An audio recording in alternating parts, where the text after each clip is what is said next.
so that I may be able to serve the society. How I wish I become I become a minister. How I wish I become the prime minister. Or how I wish I become this. How I wish I become that. So many things that is in our mind. And when we are not able to achieve that, we become frustrated. We become jealous of others' achievement. And jealousy is one worm. It's a cancer, which also not only destroy us, but the jealousy, whereby we devise a lot of,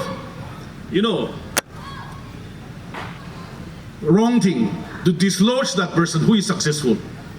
So neither we are successful, nor we want others to be successful. What kind of motive is that?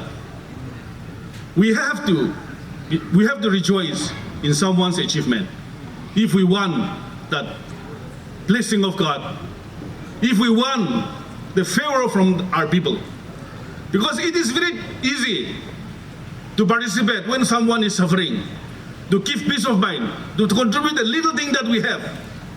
But when someone achieves something,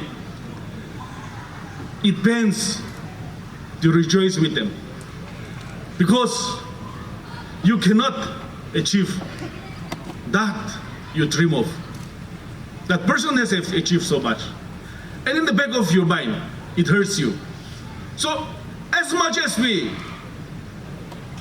join our hearts in someone's suffering, that much we must rejoice in utter success, so that we may grow as a unified, harmonious Naga family. There is no between course. We must love one another. We must not be disappointed by any situation. As I said, Nelson Mandela, he was incarcerated for 28 years in jail. And at one point of time, people might even think, what can he achieve? Being in the prison for 28 years, and he may continue indefinitely. But what happens in the end? Through the sacrifice of Nelson Mandela, South Africa was liberated from the white apartheid. And today, South Africa is a free nation where all the whites, where all the blacks can together prosper together, grow together. He made peace even with his enemies. Through non-violence, he fought his principles, his ideology, just like Mahatma Gandhi. And he could see his dream. He could see the reality that he dreamed, that one day I will liberate my people. I will give freedom to my people. And it came to pass. So there is nothing to be envious of people who are on top, neither who are suffering, neither who are,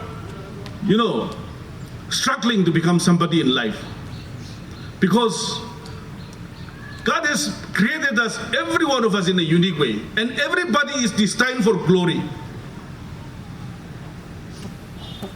Are you with me? Am I taking too much? So, I would like to challenge you, my dear friends.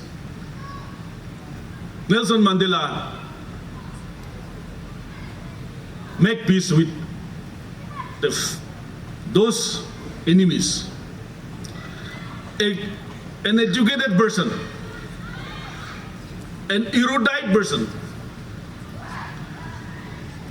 and a learned person make friends even with his enemies, and make alliance partner to work together to make the state progressive.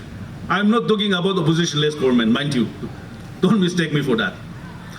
But when I say that we should make our enemies our partners, see, there's nothing like when your enemy feels like, I have mistaken him. He was such a good person. I have mistaken her. She was a fantastic human being. And the enemy come and apologize to you, saying that, forgive me, for I have wronged. That is the day of rejoicing. That is the moment of glory. That is the day of victory for you. But we are still fighting among our friends, among tribes, among Nagas. We are fighting. We're still inside the cocoon of tribalism. Then how can we grow as a Naga family? This is my observation. And with deep sense of sadness, I say that if we want to come out, we must shed our color of tribalism and join hands and elect a good leader. See, in America, they have elected Barack Obama, who was a black. Initially, black were slaves, but because he was having a very progressive mind, he was having a constructive thought to take America to the height, and he did. Therefore, whoever, one may be, he may be a Nao, an Angami, a Sumi, a Lotha, a Rongmai, or whoever that person may be. If he has a good thought to lead the Nagas, why don't we give him an opportunity? Why should we brand him as a minority, as a majority, as someone who has no background? This is what is killing our society. We must not discriminate among ourselves if we want to grow. And we must not create division on tribalistic line, on geographical line.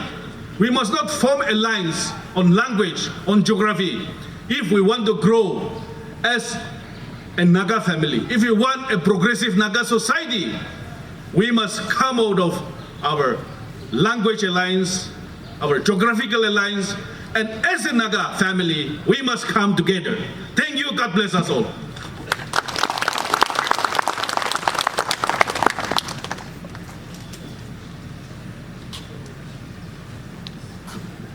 Number 16.